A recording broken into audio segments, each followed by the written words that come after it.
All right, so today we're going to continue that exercise on BLAST because I'm trying to make a point that hopefully will become evident toward the end of the exercise. And then you're going to use the bioinformatics tools. I made recordings last night, and I'm going to paste on the chat all the links, and then I'm going to also make an announcement on Scholar so that everybody can have the links. And I made these recordings because of some people that said, I don't like that, throw me in the fire and then let me try to figure out, or like throw me in the water and there's a sink and swim. But remember, if you don't want to watch the videos, you don't have to. If you're having difficulty, ask me, I'm right here and I'll help you.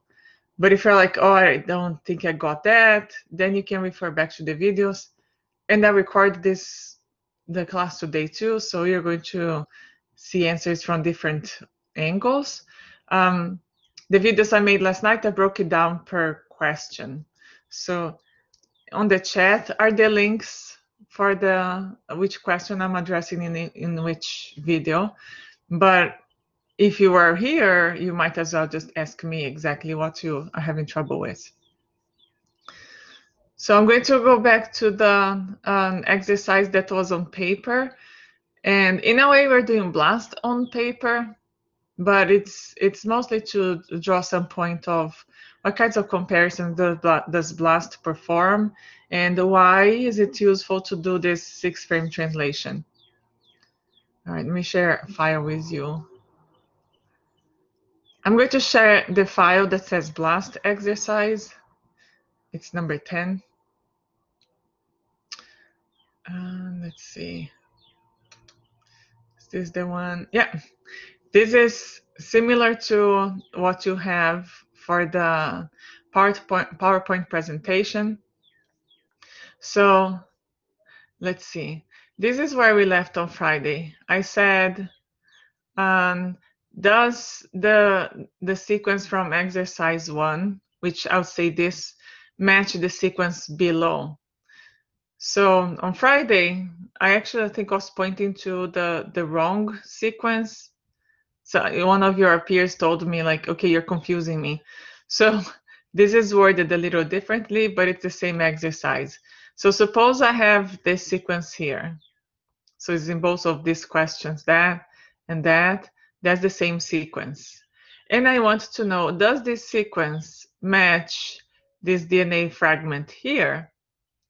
And I wanted for question 1 for you to come up with, read this DNA strand here, 5' to 3', and then read this other one here, and that's a 5' to 3'. And then you would see that, so you end up with CTGAA when you are reading this one, or wait, CTGA, yeah? So this is reading this strand. So I'm asking, does this match that? And hopefully you got to the end saying, well, looking at these, no, they don't match.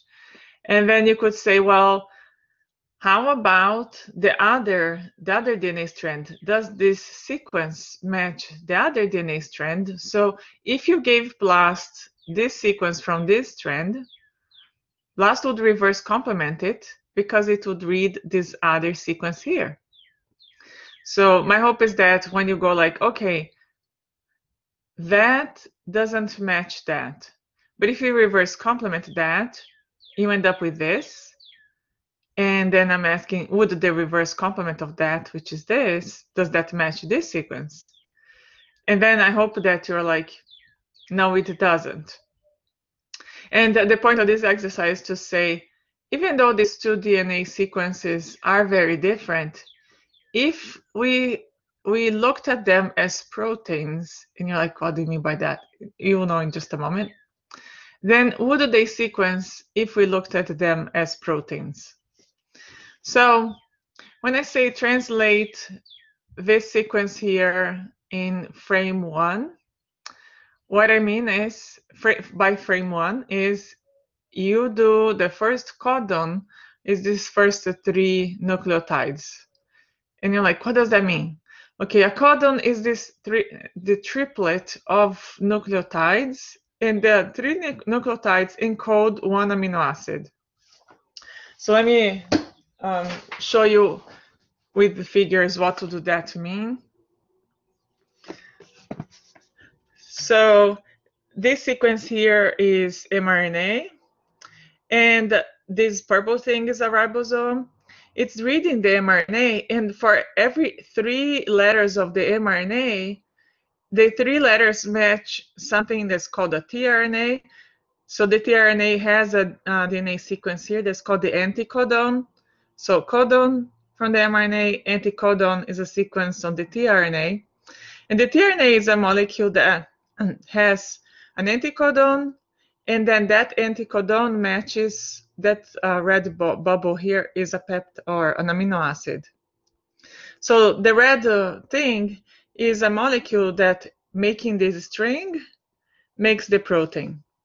Okay, so when I say let's translate the DNA, I'm trying to say that's the sense strand. So it has the same sequence as the mRNA.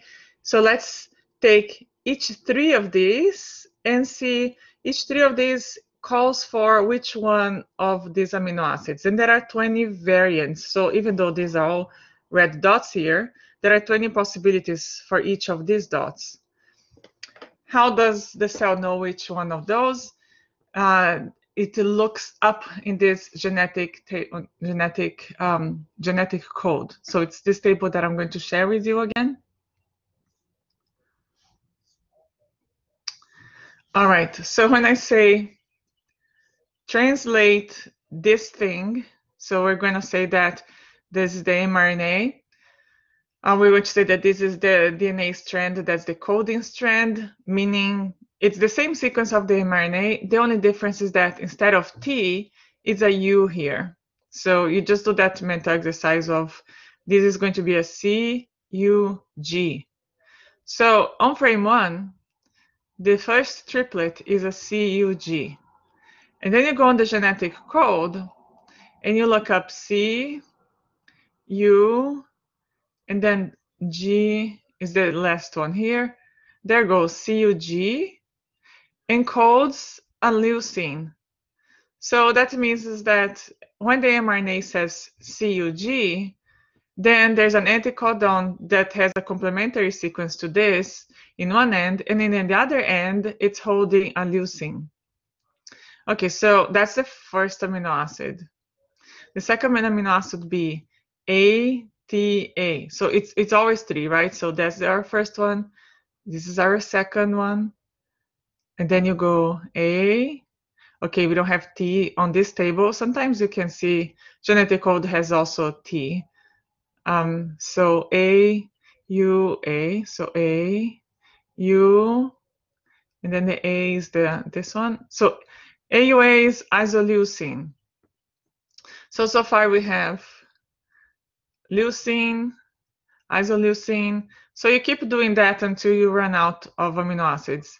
I'm showing you how to do this by hand because I want you to understand what it's doing. But of course, there's a genetic or there's a bioinformatics tool that you put this sequence in there or much longer, and then it does this looking up the table for you.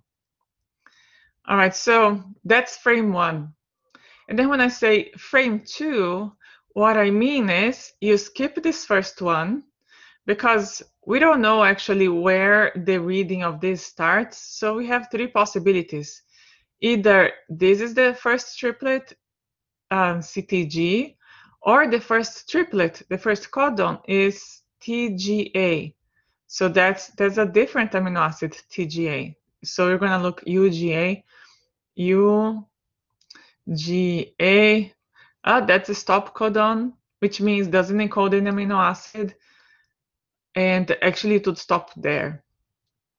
And the third frame, or so frame 3, would be you skip this first 2, and then you start reading on the third nucleotide. So GAT or GAU is your first codon. And then your second codon on frame 3 would be AGC. All right, so your turn, guys. What you're going to do is translate this one in frame 1, translate this other sequence in frame 2. So skip the first, get this codon, TTA, the next codon, ATT. So you're going to look up AUU, and then GCC and UUU. And then I want to see, do these two sequences match?